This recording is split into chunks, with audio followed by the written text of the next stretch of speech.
What's up, everyone, and welcome to another episode of the 100% Wild Podcast. I'm Mark Kenyon of Wired to Hunt.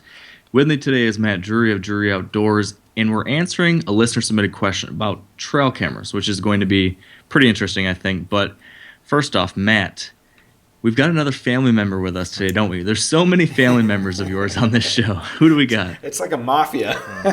we have my cousin Jared. So this is Mark and Terry's nephew. You've seen him on Drury Outdoors DVDs and VHS tapes way back in the day, and most recently, mostly on Bow Madness as one of the cast members. He's been with us probably close to 20 years, haven't you? It'll be just shy of that. So since 1998. 98, yes. Yeah. So he's killed some absolutely giant whitetails, and he has literally been there with Mark and Terry along the way from day one, just as I have, or Taylor. So it's more actually longer than Taylor. So he knows anything that they know, and maybe more. No, not more. I actually filmed Taylor's first gun kill. Really? Which was at John Williams' place. Yep. Wow, that's awesome. And you were there with Mark for Skyscraper. I filmed Skyscraper. Yeah, Yeah. so a lot of good moments through the years. Yes. It's been interesting almost 2 decades, and I can't believe how quickly it's gone. Yeah. And what was that buck, Jared, that you killed a few years ago that you've been chasing for 8 years or something? That was an Hightower. incredible deer. 7 years. And actually, most of the stuff I know about big deer, I learned from him, from chasing him so long. Like just the reconics and hunting and all those things. He educated me so many times over the years that, again, I've learned so many things. It'd be like facing Kershaw, Wainwright, Carlos Martinez, Nolan Ryan in his prime as a baseball player every single game. And 7 years I learned a lot from chasing Hightower, to where it's not that I can't still learn things. It's just I can't tell you what that deer taught me about big whitetails. There was a lot of ups and downs through that story. More downs than ups. More downs than finally ups. connected with him in the late season with a muzzleloader. Yep. And it was a good story. That was on Bow Madness, right? Yeah, Bow Madness. Yeah, I started actually in 2007 with the Reconics and ended it in 2013 again with the Reconics. But what I learned over the times is when he was visible during daylight because of those Reconics photos. Cool. That kind of parlays into what we'll Yes. be talking about later on here today with the question of the day. Mark, have you been out yet hunting? Me? Yeah. Oh, yes, a little bit. You know, since we last chatted, I was out in Ohio for opening weekend down there. It was super hot, so don't have a whole lot of exciting things to share from that one. But I can say the one really piece of exciting news for me is that opening day is in Michigan this coming Saturday. And my number one buck that I've been chasing the last 2 years, I passed him last year, hoping to get a crack at him this year. I've observed him now in daylight 4 times in the last 8 days, I think. And I only got out there, I think, 6 or 7 times to actually see. So he's in a really small area. He's daylight active. And, I don't know. I feel pretty good about it. I don't want to jinx it, but I'm excited. Those so. are pretty good odds Yes, to yes. be seeing Good him luck. that many times in daylight. Yeah. So I don't know. We'll see. But I hear, Jared, that you've been busy, too. You're already, you and your brother? Yes, so Justin has been on a bit of a dry spell with regards to the bow and arrow and big whitetails. He's gotten close but hasn't closed the deal in a little while. So last night we closed the deal. He shot a 4.5-year-old, 140-inch. He passed him as a 2.5-year-old on this farm. He passed him as a 3.5-year-old on this farm, and then shot him last night. And there was a couple of, I call it September success principles that came together last night, and it was a great evening.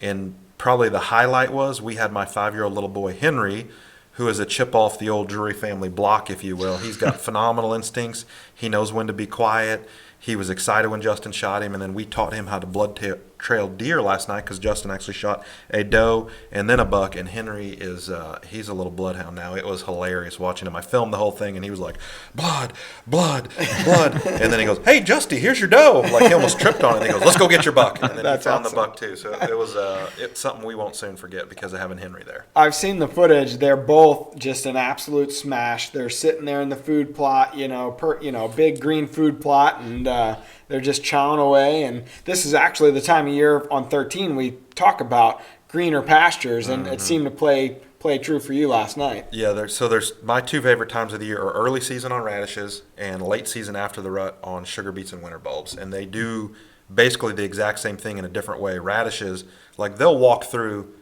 what you think is the best food source to get to radishes right now. And same thing in the late season after the rut, around just a little after Thanksgiving. Sugar beets and winter bulbs and maximum, they're friggin' dynamite. Like, it's awesome. It's funny you say that because I have been sitting over. We went on the lease that I have. It's all planted in corn right now. Mm-hmm. We have 2 food plots, 2 biologic plots in Last Bite. But we went in and last year we had observed there's this little staging area, and we hung and hunted it last year in the first phase and the second phase, and we saw all these deer, all these bucks coming out of the timber, going into that staging area, and then going, one way or the other. So we cut the corn just on the south side of where that staging area was. We cut a little 1/4 acre, plot of corn and put up a ground blind. And I thought, this is going to be deadly. And it was Mark Drury's suggestion, actually. He's like, hey, that might just draw them, if they're already coming to that staging area, it might just draw them over the fence and right, into your spot. Well, the first time out, quite a bit of movement there, but ever since then, it's been 2 weeks.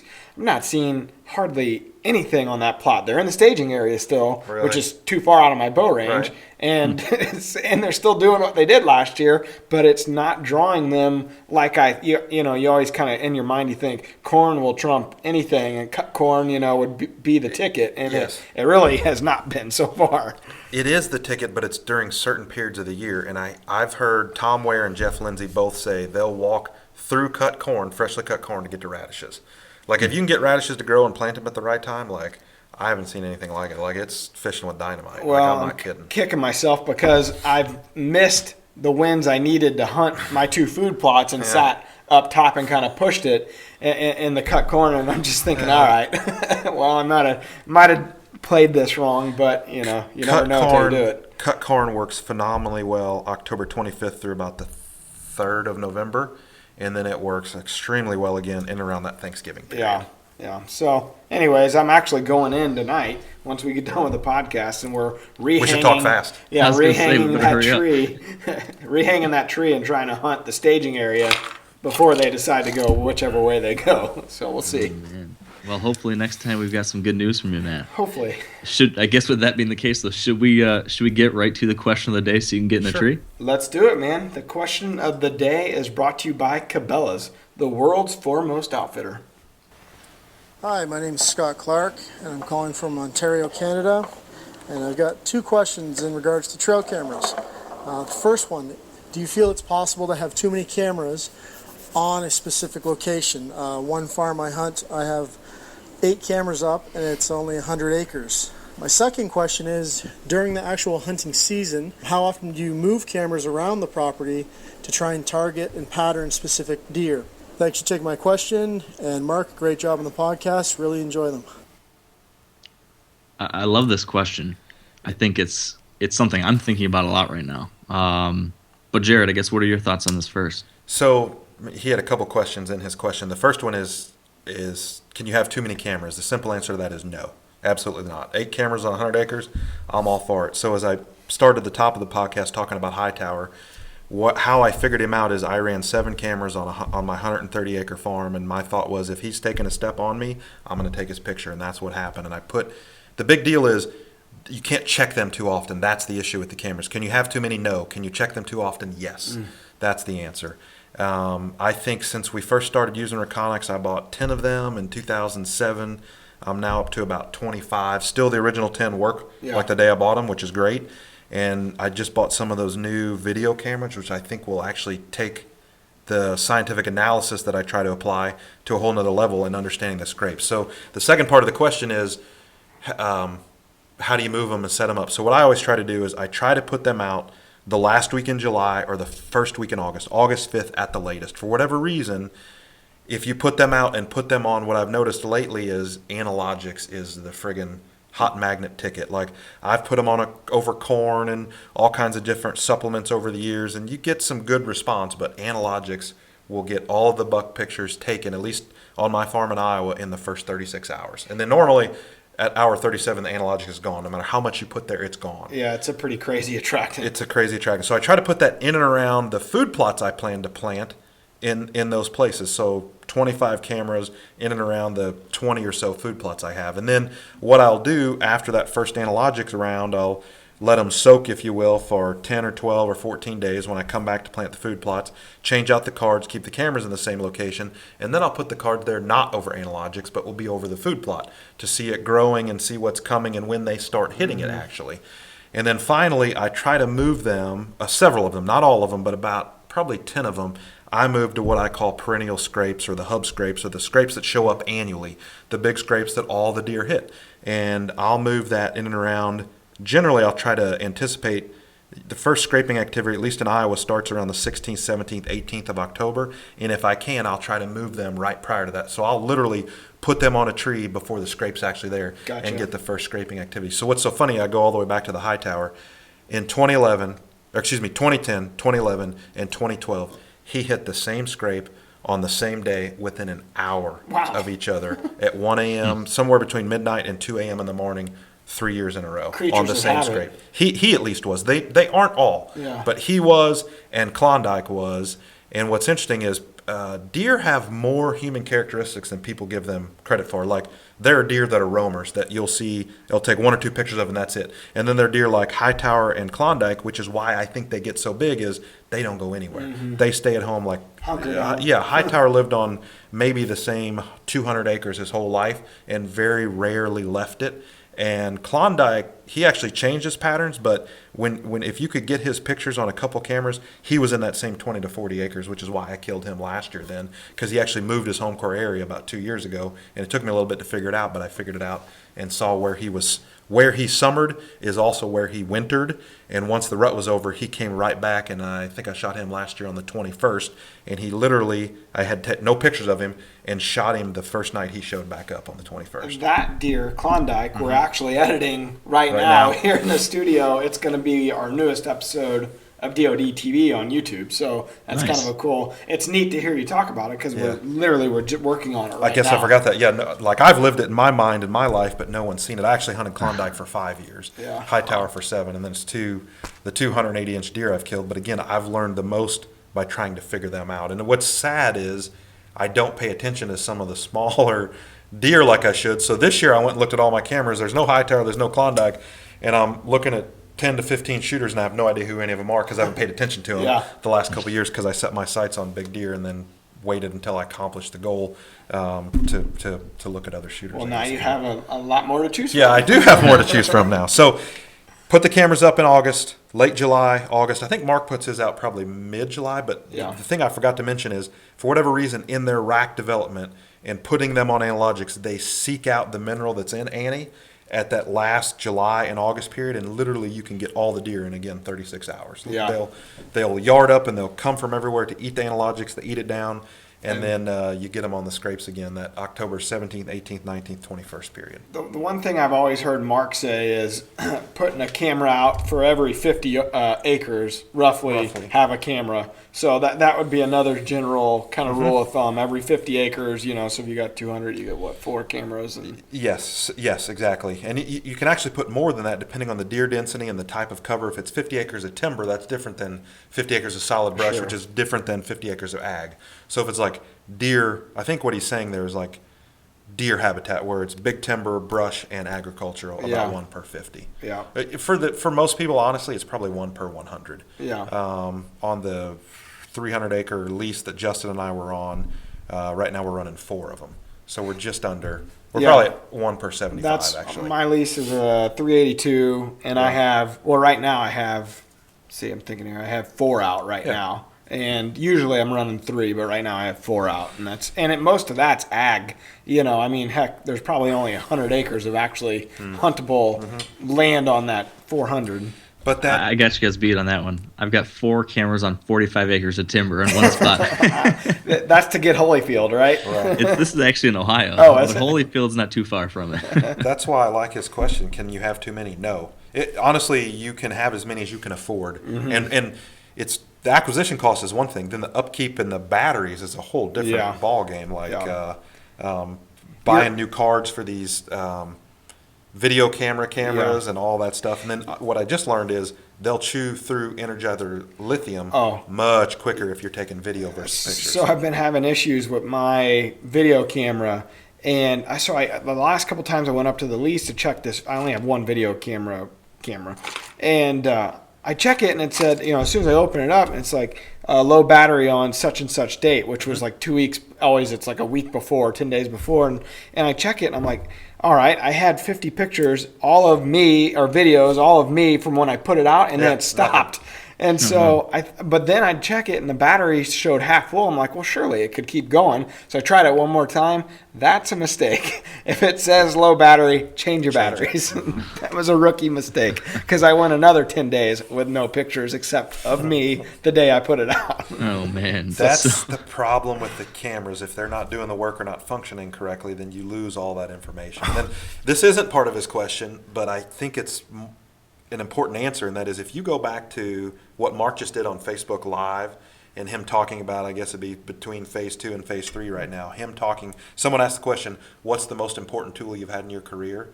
And it's these Reconyx game cameras. Like he, Terry, myself, probably you, have learned more about these deer and gotten better at deer hunters because of these trail cameras. It's not just take a picture, see a buck, go hunt buck. It's when did he move? Why did he move? What was the pressure? What was the weather front? What food source? Yeah. Was he on a scrape? Was he in his bedroom? Was he daylight? Was he 3 a.m.? Figuring all these things out and trying to put the pieces of the puzzle together to maximize your odds when you go afield to kill the deer. I'm still working up to that level. I'm still see time. Picture. Okay, deer. Yeah. See another picture. Yay, we got a shooter. I got a buck. Perfect. But Mark, you were telling me last time that you use a program. You actually have been diving in to see Holyfield's patterns, and it was really interesting to see what winds you're seeing and where. Dive into that a little bit. Yeah. It's a huge, just like you said, Jared, taking that next step to when you really start diving into all the minute details and variables, and then analyzing that. There's some big eye openers that can happen if you start going to that level. So, like you mentioned, Matt, I started doing this year with a tool called Deer Lab, just a website, deerlab.com, and it just allows you to upload all your pictures, and then it pulls in all the different data that goes along with each one of those timestamps on a picture. So if there's a picture taken yesterday at noon, it's going to pull the temperature, the cloud cover, the moon phase, the pressure, everything like that, time of day, etc. Wow. And then it aggregates all that data. So then you can start, and you could do this with a tool like that, or you could even do it at home. Just start recording this data, in a spreadsheet or something. But what it allows you to do is you can get a phone call. It allows you to, start looking at aggregate data for specific deer. So in this case, Holyfield, this buck I mentioned I'm chasing, I was able to take a look at all of last year's trail camera pictures and sightings, and when I looked at it from a high level at aggregate, rather than just saying, ooh, big buck, now I can see, wow, over the course of the 16 different daylight pictures I have of him or whatever, 95% of them happen with a southwest wind. Or all sorts of different things like that I never would have seen, just taking these things as individual pictures. That's awesome. Yeah. So it's a website they can do. So like Mark and I are doing it in our head. Like that's what I'm saying. Yeah, this website, this tool's doing it. That's awesome. Yeah. Yeah, super helpful. And there's a couple different options out there. This is what I'm trying right now, and I think no matter how you go about it, just taking that step to where you start paying attention to those details and try to analyze it. It's one of the, like you guys have been talking about, like Mark and Jared, it's one of the biggest steps you can take as a hunter. Yes. And I'm hoping it's going to pay off for me in a couple days. I hope it does too. Like that's what you just mentioned there is outstanding. Like I probably wouldn't have noticed what you just said about he moves during the daylight on a southwest wind. So that's kind of interesting because again, they're habitual. They have more human characteristics, most of them, than we give them credit for. And if they're going to get up, and the big deal you just mentioned, daylighters, daylight walkers. Like you can hunt during the day, so if you take a picture of a daylight walker, figure out why he's on his feet and where he was and how you get there without him knowing you're in the area. That's the tough part. And it is. And if it was easy, we kill more. We probably wouldn't like to do it as much actually, because it's a challenge. And then you take that challenge to like the nth degree. Mark with Bucktober, me with Hightower and Klondike, and that is the biggest deer you know of. They're big for a reason. It's kind of like, I hate to use this analogy, but I can use it with my wife, the pretty girl at the bar. like she's very difficult to get on a date and to talk to and to marry and all of those things, and they're pretty and they know it. These big deer are big and they know it. I'm convinced of that. Like if you've ever seen a big deer walk on a field Every with other other deer deer, is like they'll look at them. like, It's like parting of the Red Seas. Yeah. They'll move away and they just walk out like not only do they know it, all the other deer know it too. It's funny, like even last night, I'm sitting there in the blind and, like an hour and a half's gone by. We haven't seen a deer. And Timmy and I, my camera guy, we're looking at one spot. And he goes, I've visualized this deer walking out like 50 times right there. And I said, I find myself doing that, 40, 50 times a fall. Yes. And it never happens. They never do. Yeah. It's so Very true. rare. So when it does happen, it's just like all these things have come together. But to your point, being able to study the trail cameras and going the extra step to better your odds, I guess. Absolutely. That's what we're all trying to do. As best you can stack the deck in your favor, and it's still, even then, it's not an exact science, and they got to get up and do what they're supposed to do or what you predict they're going to do, and then what you don't understand is, did somebody intrude on my farm? Was there a coyote, bobcat, turkeys could scare them? Who knows? Happened to me last night. We're sitting there, and the conditions are perfect. You saw it. You guys were living it. That's why we went last night. Yeah, me too. Perfect. And so, 4:45. Two little bucks pop out, and I'm like, it's early movement. I'm like, tonight's the night. It's gonna happen. And then they took off, and here comes a bobcat. Yep. And 10 minutes later, and they were acting weird. And I'm like, well, the wind's blowing right at me. Right. There's no way they winded us. One predator can ruin your entire. This bobcat came out in the cut corn, and he looked around. And he was a big bobcat, and he walked down the corn. I'm like, well, he screwed us for the night. I mean, and literally, we didn't see another deer until we saw a bachelor group of bucks come walking. Literally every buck I had on camera, except the 4 shooters I was after, come right at us. Come right at us. At 7:15. It's too late and all. It took too long, but it was amazing. It delayed the movement that much because of the predator. Because of the predator. Which he didn't ask this question, and Mark said it in the Facebook Live post. The other thing, that's the thing you can't underestimate with these whitetails, and that is you're a predator. You're the ultimate predator. And whitetails won't let you know when you made a mistake, but just remember that they know you're a predator. Just like they knew the bobcat was there. Like if you underestimate the whitetail, outside of all this analysis and stuff, underestimate their ability to survive, that will decrease your odds as a hunter. The thing I'll say about that point is, which I brought it up myself, think of another animal that covers the range and the temperature and the climate and the varied conditions of a whitetail. There's not one. They live in almost as far north as moose in Canada, and they live down into Mexico. There's no other big game animal on this planet that has the range and the adaptability of a whitetail, which is why they drive us all nuts. Yeah. Because they're really difficult to kill, and they're really good at surviving. And you go all over those places to try to run into one. But they're really good at surviving, they're really good at adapting, and they're really good at outsmarting predators, which we are. The other night, Adam Wainwright, he's my lease partner, and he comes home after they won the ball game that night that he started, and I woke up at 5:30 and I look at my phone. I got a text message from him at midnight. He said, I just pulled into my neighborhood and there's a dang old 150. He's like, that's got to be a good omen. We're gonna kill Hook this year, and it's funny because it's on your brain all the time. All the time. So I want to rewind just a little bit back to Scott's question because one of the main things that you had said, Jared, about whether it be how many cameras you have or if you're moving your cameras, the big variable is how do you check them or how do you move them. That's probably the most important thing. Can you elaborate for us on exactly how you do those two things? How often are you checking them? How do you go about checking them? What different things are you paying attention to when you go in there? All that kind of stuff. So if it's the first camera set of the season, analogics, you can check them within 5 or 6 days once the analogics or the corn or whatever's gone, 7, 8 days maybe. Then I let them go after that I let them go for a long time. And then prior to the scrapes, here's the big point, which ties into that predator piece. If you're going to move them to scrapes or you're going to go check them on a scrape, I suit up like I'm hunting. I don't check them if the wind's wrong. Like if the wind's blowing from the scrape to their bed, I don't go check them. I wait until it's right. It's almost like you've got to apply some of that analytics we were talking about earlier to make sure you don't let them know you're in their area. Like going in to a hunt and checking it on your way in. That's the biggest time I do it, right? Yeah. Check the camera to or on the way out of a hunt or something like that. So it honestly, it depends on the weather and the conditions and what I'm trying to figure out. to check the camera, because you can't like go in and talk loud or drive your truck up to a camera and then 2 days later expect to hunt that spot and not have thought you disrupted animals. So Mark made this point a couple years ago, which is oftentimes the better buck pictures you'll have will be 4 or 5 days after you've been to that camera.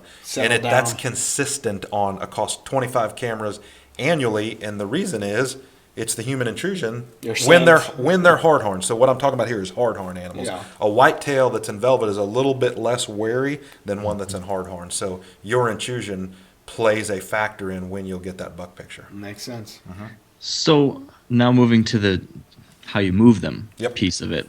You mentioned that you're running these cameras in certain spots over food plots in the summer, and then in October you shift them to scrapes. Yep. Is that a rule, or do you ever find yourself in a situation? What I kind of imagine. I'm making some assumptions here about Scott's situation, but let's assume that I'm right on this, and he's got a big buck in the area he knows about, but he's trying to zero in on where to hunt it. So I'm wondering if he's thinking, should I put one camera on this trail, another one on this pinch point, and then another one on this food source, and then a week later should I move them around different spots? I'm just kind of curious for you, Jared, do you ever break outside of that typical food plot to scrape process or pattern and try to do more of this kind of run and gun trail camera analysis? I don't. I see where you're going with that. So I put them on food plots. I'll move a third of them to scrapes and leave the rest of them on food plots. And the reason I'm doing that is I'm trying to monitor where the deer are going to be during daylight walking, if you will. So like I don't put a lot of them on trails. I do put a lot of them in fence gaps if I can't find a scrape to where the structure funnels the deer, if you will. But I don't move them that often, because it's 25 of them, so it'd take you a week to move them all if you wanted. But I put them all up, and then I'll move, again, about a third of them to the scrapes, and then that's it. I leave them there the rest of the year through January because I want to monitor and I want information on where I'm going to be hunting and looking for those daylight walkers. That's the holy grail, the daylight walkers. Well, and typically you're setting them close to where your stand or your setup is. Most of my cameras on the food plots are either at the base of the tree or very close to it, so I can get an accurate snapshot of the food plot that I haven't been to in 2 to 3 weeks, if you will. Yeah. Because the other thing about it is I don't hunt that much. Like I have 4 kids at the age of 7, so I have to be very efficient of my time of field, and I'm looking at the weather fronts and trying to target 1 or 2 or 3 days, day of, day after, first south of a weather front. Yeah. And I let those cameras do the hunting for me. That's the beauty of them. You've tried one of the cell phone cameras. Have you had much luck with that or no? I know that technology's not the best yet. Yes. So they drain your batteries just severely. Like they'll last 4 or 5 days and that's it. Wow. So the theory is great, but the execution isn't quite there yet. I mean, you can set a whole big solar panel and all kinds of things up, but then it looks like you're setting a electric substation there for the deer. And for some reason, that just doesn't seem that natural to me when those cameras are real small. So I like them in theory, but I haven't really had a great luck execution-wise. Yeah. I've picked up 2 this year for the first time. Yeah. So I am trying one of the Bushnell versions and one of the Moultrie versions. And, for whatever it's worth, the Bushnell one has lasted me over a month on that set of batteries. I think I saw Jay Gregory did that same thing, and that's what I was just getting ready to say. Jay swears by them. Like I think most of Jay's cameras are those. But the other issue is most of my farms are in spots you can't get a cell phone signal. Like that's part of what makes them good deer farms. They're off the beaten path, particularly in southern Iowa. I can't get a cell phone signal on my iPhone, and which is why those trail cameras don't work that well. But if you're in an area where you can, I know there's parts of Ohio and Indiana and even parts of Missouri where you can get great cell phone signals, it might be worth a try. But then I think they're cost prohibitive. Like my cameras cost $25 a month to run. Oh, how about your setup? Are you in Ohio or in So the one I've got one in both. I've got one in Ohio, one in Michigan. The one in Ohio I just put up this weekend, and it's one of the Moultries, and I'm still trying to figure it out. It was a little bit trickier to get set up because you have a separate modem that you connect to the camera, and then it was just a little bit trickier of a process. So the verdict's still out on that one. The Bushnell. Tricky for a technology guy like him. My guess is it'd be tricky for everybody else. I was just thinking Dad would be screwed. Right. T-squared Terry Technology. That's a good point. As are most deer hunters. I mean, I don't want to generalize it, but like by and large, safe. Lion's share of the deer hunters I know are not technology gurus. If you're listening to this podcast, you are probably more technologically advanced than most guys, right? I mean, yes, this is like the top 5% of techies in the hunting world. That's right. So how about your Bushnell camera? Yeah, so it's not cheap. I mean, No. the camera itself, I think, was like $400 or something like that. So obviously, it's an investment. For me, I was like, okay, well, to be honest, this one I got as a review model, so I didn't pay for the camera. But I am paying for the monthly service, and I Right. think this one's like $15 a month. And my plan is just I'm just gonna pay for that service during the hunting season. Sure. So I figured, an extra $45 for the hunting season, that's worth it for me. And the way I'm using it in this case, and it kind of pairs in nicely with what you were talking about, Jared, and the fact that you don't hunt a lot. I try not to hunt this main property a lot, not because I have kids or anything, but just because it's in Michigan, and any time I hunt that property or walk out there at all, it makes an impact. These deer are hunted from every single different side by tons and tons of people. So I'm like kind of on the border of like obsessively careful about ever going in there. So I've got this back food plot that's kind of in the core of the property, awesome place. I haven't been in there since late August, and my plan is not to go in there once, ever, for any reason at all, until I get a daylight picture of a mature buck back there. I like it. So that's how I'm using this camera. I'm hoping it's going to allow me to know the right time to go in there and to put no undue pressure at all. I so like we'll the see. I can't disagree with the strategy at all. I like it. It, Yeah. it gives you real time information Yeah. as long as the camera's functioning, which is great. And you don't have to go in there to check it. Even better. Right. Exactly, because that to what you said earlier, Jared, that's the biggest thing. You can have all the cameras in the world, and that's awesome. But if you're going in there to check check them. them every few days or something like that, you're gonna ruin any chances of seeing those bucks you get on camera. Well, the cameras now they're becoming more and more technologically advanced in what they can do. And I'm not shameless plug. I know I get killed over saying these kind of things, but Reconics, obviously, we talk about it a lot because they've been a long partner of ours. But they're coming out with a new camera, and this camera allows you to open up their app. And if you're in eye distance of this camera, I don't know what the range is, but say you got it out and you're sitting in your tree or you're sitting in your blind, you can check the pictures on the camera nice. from the app without ever having to go over there. And that's huge. Like last night, awesome. we're sitting there and I'm looking at this camera that we hung Friday, and I'm looking at it, and Tim's like, "You're wanting to go check that?" I was like, "I want to, but I'm not gonna because I got to put my scent over there. I'm not gonna do it." Your scent and your track, and Yeah. if you've ever done that and made that mistake to go Yeah. check the camera, you will stop not the bucks probably, but every doe on their Yeah. track smelling what you Yeah, did. and no matter, it's killing me not to Yes. look at it, but It's a great I'm like, addition. if I'm sitting here, I'm not gonna, if the point is to hunt the spot, yes, I hung the camera to see what's in the spot, but it's a double-edged sword. Like, I'm like, if I kill one, I'll go check it. But Right. Yep. tonight, believe me, I'm gonna figure a way around somehow to go check that. Lots card. of big leaps. Yeah, because Leave less track. It's killing me to not know if they're Right. hitting this cut corner or not. If they're not, I'm wasting my time. So in that instance, one of the things I will do is, if I know I'm going to hunt it 2 or 3 days in a row, I'll hunt the spot, go check the camera on the way out, Yeah. because Yeah. they'll smell the fresh boot track the day you check it, but 24 hours later, I don't know if that That's a good scent point. is strong enough to stop a doe. So I should have done it last night. I at Shoulda, woulda, the coulda. Yeah. at the risk of, again, like you mentioned, dropping too many products here, It's okay. I'm good with it, Mark. Yeah, I There's- am too. As the viewers know. there is one product, and they're not a sponsor or anything, just a product I've used that has really honestly helped me with this, and it's Nose Jammer. I don't know if you guys have tried it. Mark but- uses it, actually. I know people that do. I haven't. but I And know they're people not that a do. sponsor. So Yeah. take that. And it seems like so gimmicky. Like I've seen it for years, and it just seems like, oh, this is stupid. I'm never going to use that. But I kept having friends tell me about it, and so I finally started doing it. You just spray it all over your boots, and I can't deny it. Like I've just seen so many deer that in the past would cross where I walked through, and they would smell you, just like you mentioned, and they'd But they- spook or you'd be blown out. And it just doesn't happen anymore. They smell something, but they're just like, what's this? I need You to pick a up little some nose jammer on my Yeah. way to the spot. I mean, the Whatever's buck in it, there's enough of it that it masks the human scent, so they don't pick up they're just like, this is weird, but it's not a predator, I'll keep moving. Right? Yeah. It's Because just that's like their deal. They're prey, so they're trying to sense predators, and we're a big one.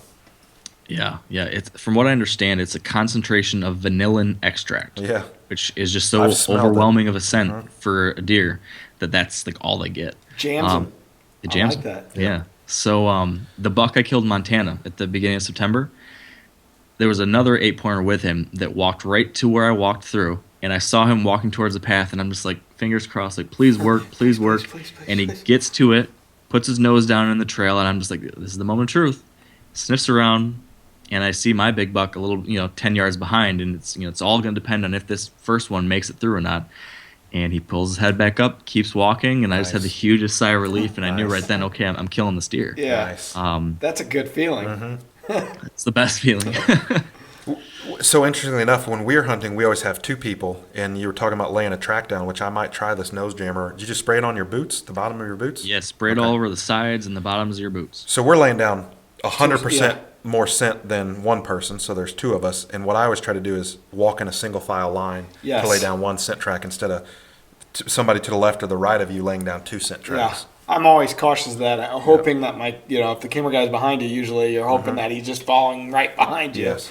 But I'll So- try that based on his recommendation there. You're not the first person I've heard to say in certain instances, if applied correctly, this Yeah. stuff works. So Yeah, I might try I that. tried way back when we were sponsored by Scentblocker. We used to use that Trinity spray when they came out with it. I was in Walmart the other day and I was like, "Shit, I'm just gonna buy some of this." So I tried it. I picked it up, and so I sprayed down real good with that. The last few nights out, and it always worked well when we used it, and Yes.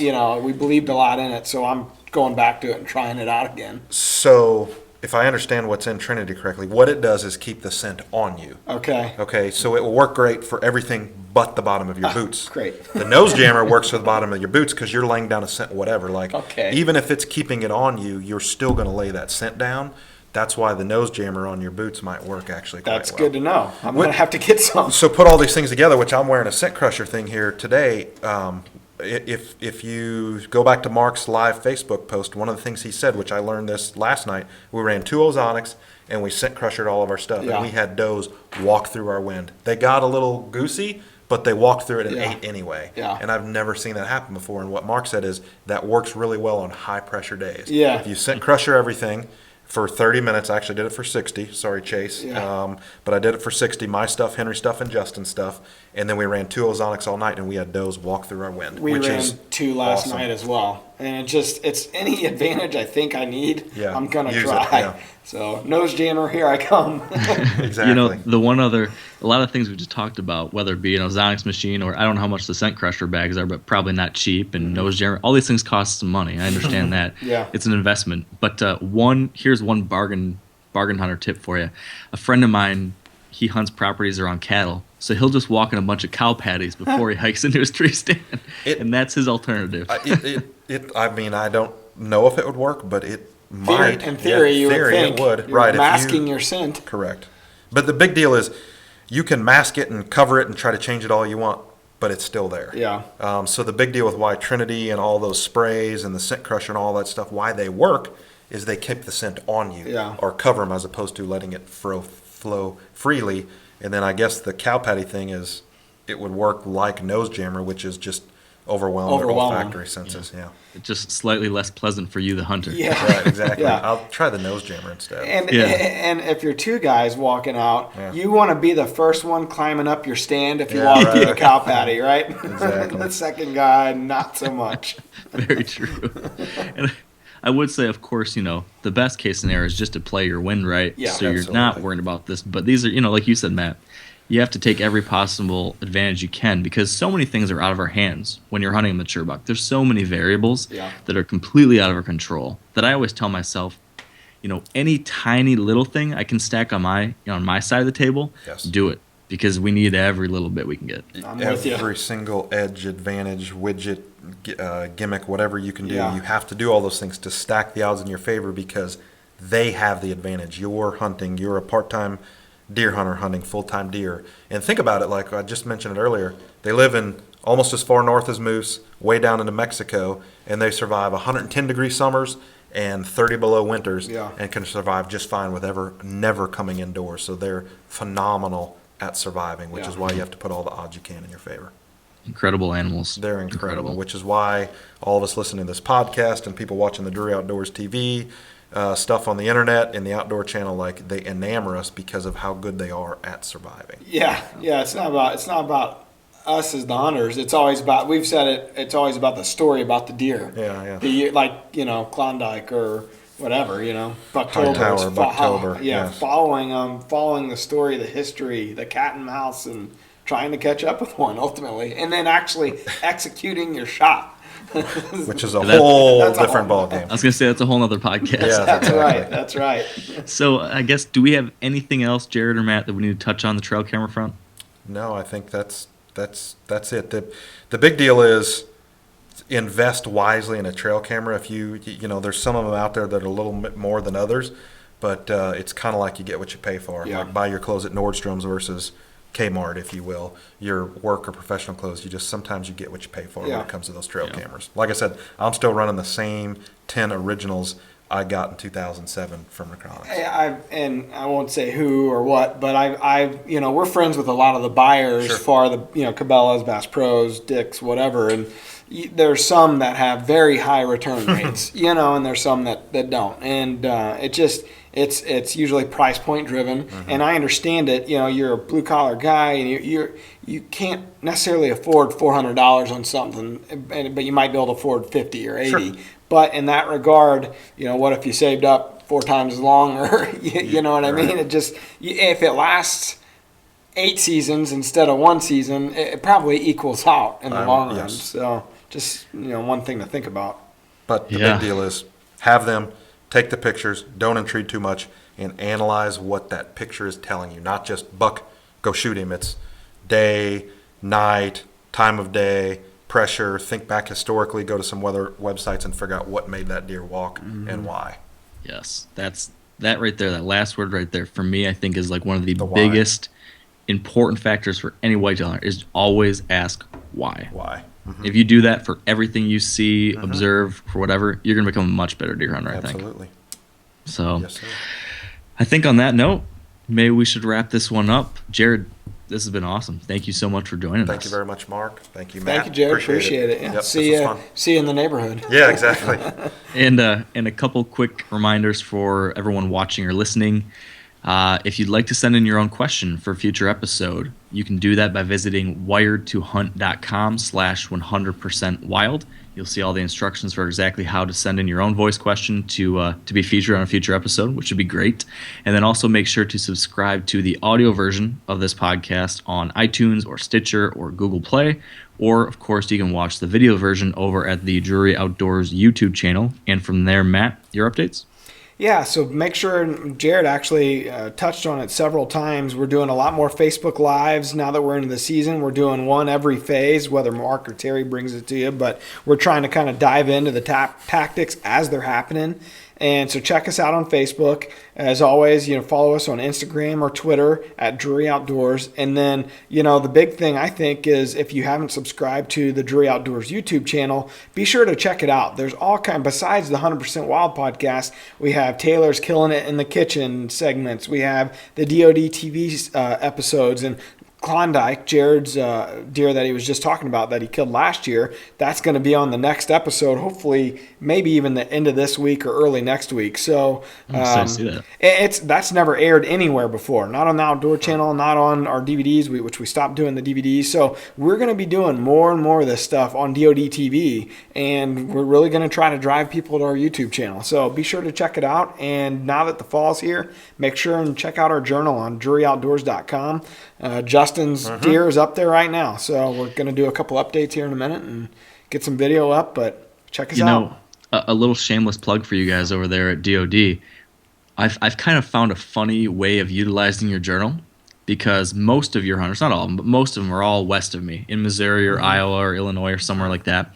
And lots of times I will see you guys on your team. You've got such a large team, it's a large sample size. You'll see the results of a cold front or a high pressure system or something roll through you guys, and I know it's coming my way in Michigan or Ohio. So when I see Taylor and you or whoever is killing some deer over there, seeing some good deer, I'm like, all right, It's on. Get the tree. Weather's coming. Nice. Yeah, Mark killed last night too, actually, Yes, he in did. Missouri. So I didn't know that. yeah, I haven't gotten it up yet. Taylor's slow to get me the pictures. So. What's this? Can I hear about it? Yeah, they were in Missouri. Taylor was filming Mark, which hasn't happened. I don't know that they've ever really done that I before. don't think Maybe- on a buck ever. They were in a tree, which is also rare these days, and He said that on his Missouri dirt, the dirt that he actually owns, this year they only have about 3 mature bucks.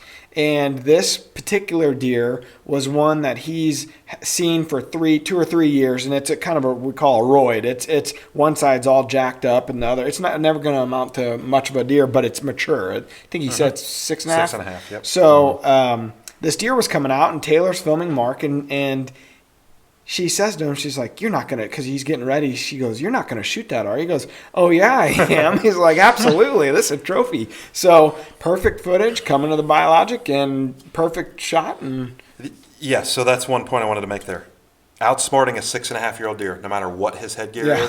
is a major accomplishment. Getting him into 6.5, Yeah. and then being able to shoot a 6.5-year-old deer, that is a major accomplishment, no matter what Absolutely. he scores. Yeah. Sometimes we put too much emphasis on its actual score, and the score really should be how excited you were to pull the trigger, and Yeah. if it's a 10, pull that trigger. I bet Justin was excited Oh, yeah. last night. Yes. Yes. So that's the story, man. It was just I think they're awesome. doing it for an episode of Killing It in the Kitchen, and they did the processing and they showed all the steps, the field dressing, and all that. So it's kind of going to be an in-depth episode on Bow Madness, like a Killing It in the Kitchen version of Bow Madness. So Next summer. next summer on Outdoor Channel. So it should be Very pretty cool.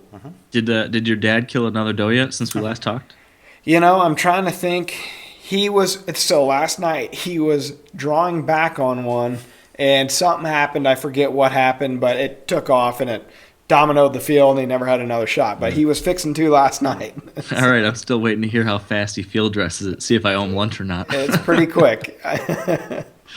Awesome. Well, this has been a blast. I'm excited to get out hunting now. I don't know about you guys, but Oh, yeah. Here in a couple minutes. Yes. Let's go. Yep. yeah. All right, guys. Well, thank you, Jared. Thank you, Matt. Thank you Thanks for everyone having for me. listening. All right. Thank you all. See ya.